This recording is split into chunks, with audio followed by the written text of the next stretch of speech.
Hello, everyone. This is Rick, and welcome to Astral Club. This is Interview with a Scientist from the Distant Future. Before we get into it, just want to mention Patreon. If you'd like to support the channel, you can do so on Patreon. When you join, you get to support the channel, advanced podcasts, chat function, and direct mail for questions. And if you're interested in that, all you have to do is go down to the description and click on the Patreon link. Next up, private astral projection lessons. If you'd like a lesson to learn how to astral project, be glad to work with you. Work with folks now all over the world. If you've ever wanted to astral project or you want to improve your abilities, just go down to the description and send me an email requesting more information. Lastly, just want to mention playlists. If you enjoy this channel, you might enjoy some of our specialized playlists. There's a Space and Alien playlist, Time Travel, Q&A, Astral Guide School, and Astral Club. So check it out if it's something that you're interested in. I've also added another playlist, which is interviews with non-humans, although this one's a little different. Okay, I tried several times to get to this distant future, and I failed about 3 different times. But the 4th time, I was able to get where I was going. And I wasn't looking for a specific year. I was searching with my intention of finding a technologically advanced Earth in the distant future. And I think that's what I got. And I think you'll find this interesting. So let me get into it. So, the interview with a scientist from the distant future. I arrived just outside of a beautiful green rolling hillside in what is Ireland today. I couldn't see any evidence of buildings anywhere, but I could feel the presence of a powerful intellect. I had aimed for a reality where Earth was scientifically advanced. Once I arrived and regained consciousness, I beamed a telepathic invitation to the intelligence I sensed. In a moment, a section of the hillside just vanished, revealing an open portal. In the newly exposed space stood a tall, very thin man of perhaps 30, wearing a suit made of some iridescent material, flowing with the elegance of a garment from a civilization far beyond anything that we could presently imagine. His long, chinless face was framed by dark hair falling on his shoulders. He appeared calm, serene, almost otherworldly. He stood a good 7 feet tall, but weighing no more than 130 pounds or 2.1 meters and about 60 kilograms. My first thought was I was looking at a humanoid alien. But when I scanned him, I found he was definitely human with a few cybernetic enhancements. However, his very presence hinted at something more. A kind of quiet transcendence that only time and unimaginable technological advancements could bring. My name is Rick, and I come here from 2024, I said, introducing myself telepathically. In reply, I received a strong telepathic signal on what might be called an odd channel. I adjusted my signal to home in on his sending. I got that he was some sort of scientist/cyberneticist. However, instead of his name, I perceived a series of musical notes. As the tones were impossible to decipher into English, I decided I would call him Dr. X. He beckoned me to come into his home/lab. I walked through the entrance, feeling glad to receive such a warm welcome for a stranger. I don't imagine he'd get that kind of welcome in our typical world. The air inside felt ionized, and a surge of energy ran through my astral body. You must be surprised to meet someone from the distant past like me, I began. I casually surveyed his home. I saw a large amount of sophisticated machinery interspersed with living plants growing out of the walls. Not at all, he replied. We get visitors from the past all the time. Are you from before or after the cataclysm? Cataclysm? I asked. Yes. The scientific consensus is that a disaster enveloped the Earth about 17,000 years ago. Some theorize it was an asteroid that hit the planet. Others claim it was severe weather changes in construction with huge volcanic eruptions. Still others believe a plague caused by a major war wiped out most of the population, he finished. I mulled over his words, half in shock. I definitely, I'm definitely from before this cataclysm you're talking about. Dr. X gave me a thin smile. Then you are the first to visit our time from before that apocalyptic event. Can you tell me the exact year this major disaster occurred? I asked. Our scientists don't know for certain. Most of the records from the ancient world were obliterated or lost. How did humanity recover? I asked. It took thousands of years of reversion to barbarism before civilizations rose again, said Dr. X. We believe the Earth's population fell to 100 million from perhaps billions. Only 100 million? I gasped. Our present planetary population is 8 billion people. The doctor's face lit up at my words. I had theorized that the planet had a population of 10 to 13 billion before the cataclysm, but my colleagues claim such high numbers are ridiculous. May I inquire what the present population is? I asked. Currently, there are 600 million people worldwide, he replied. We use cybernetic implants to keep our population stable at this level through reproductive control. In addition, we have brain implants that enable telepathy and more efficient data storage and recall. Our implants extend our average lifespan to 200 years or so, along with muscle and bone stimulators to slow down tissue degradation. I admit that I was only half listening to the doctor at this point. The thought of such a great planetary dying in my future was hard to stomach. For the doctor, of course, this was ancient history. I could sense his detachment from these long ago disasters. But for me in the 21st century, these awful events lie in the future. I sensed he was telling me everything he knew. So as hard as it was, I decided to get on with my interview. Doctor, I began, could you describe a little about what your world looks like? He leaned back slightly, his fingers steepled in thought, and his telepathic voice was smooth and measured, like someone accustomed to explaining complex ideas to an eager audience. Since I was in old Ireland, I couldn't shake the idea that his communication with me had a slight Irish lilt to it. We estimate that life is vastly different from your ancient world, he said.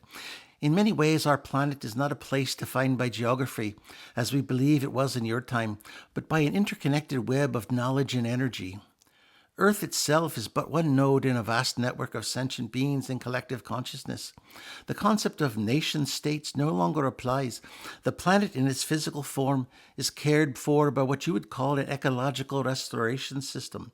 We no longer have the need to exploit or consume natural resources as your ancestors once did. I could hardly imagine the scale of what he was describing. So, humanity no longer depends on industry or even agriculture? No, he replied simply.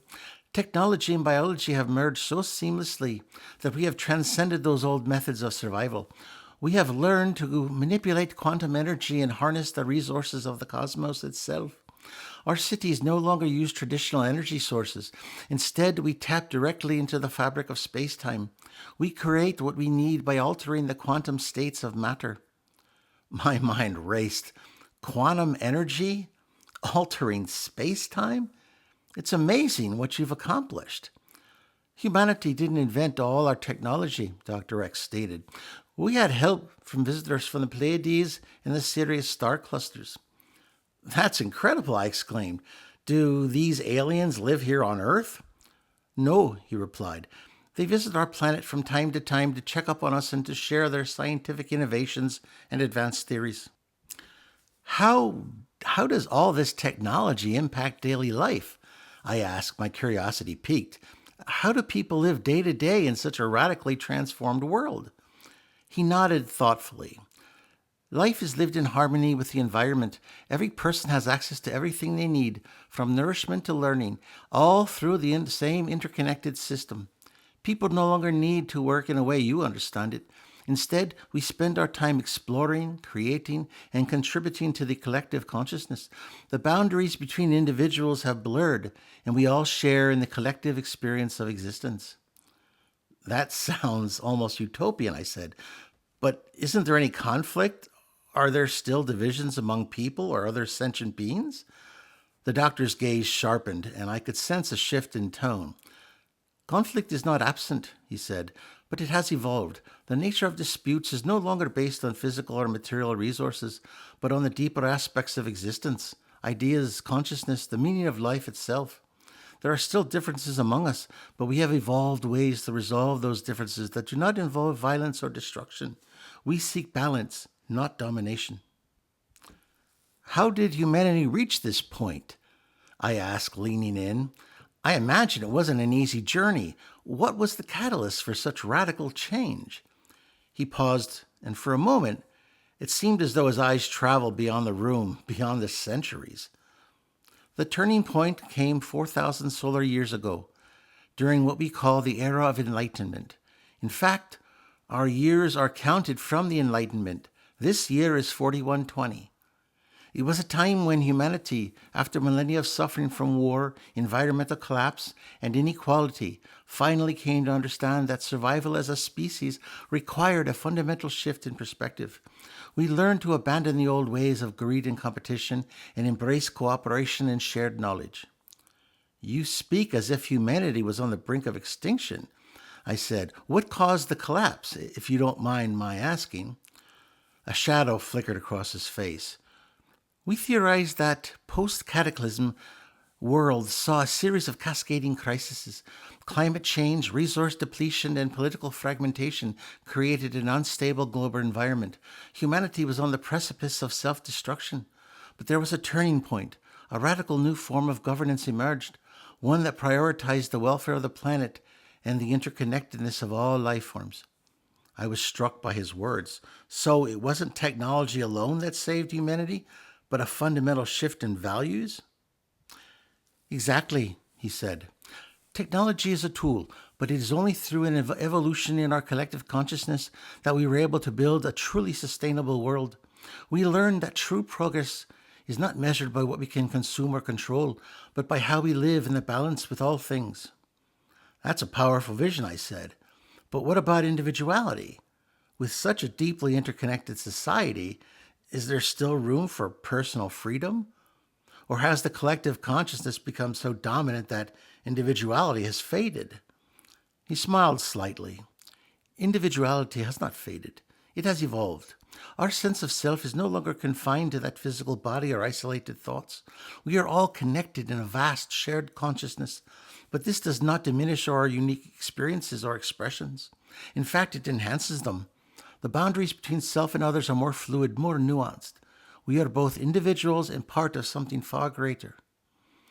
His words lingered in the air as I absorbed them. The complexity of his world was staggering, and yet there was an underlying simplicity to it. A world where humanity had outgrown its destructive impulses, where technology and nature existed in symbiosis. I paused before asking my final question. Dr. X, with all that you have seen and experienced, what advice would you offer to those of us here in your past as we navigate our own future? He looked at me directly, his gaze steady and unwavering. Remember, he said softly, the future is not something that simply happens to you. It is something you create every moment of every day. Choose wisely. Choose compassion, cooperation, and sustainability. The decisions you make now will echo across millennia. And above all, never forget that you are all part of a much larger whole. His words resonated with me more than any interview I had ever conducted. As I stood there, I felt not just the weight of his words, but the possibility they held. A world of connection, of balance, of shared purpose. Considering all his words, it soon occurred to me that he might have some questions for me, and I sensed my recall signal was close. Doctor, I asked, do you have any questions about the knowledge of the ancient world for me? He studied me carefully before answering. I have no wish to offend you, Rick. But from what we've learned of the pre-cataclysmic world, you have nothing to teach us.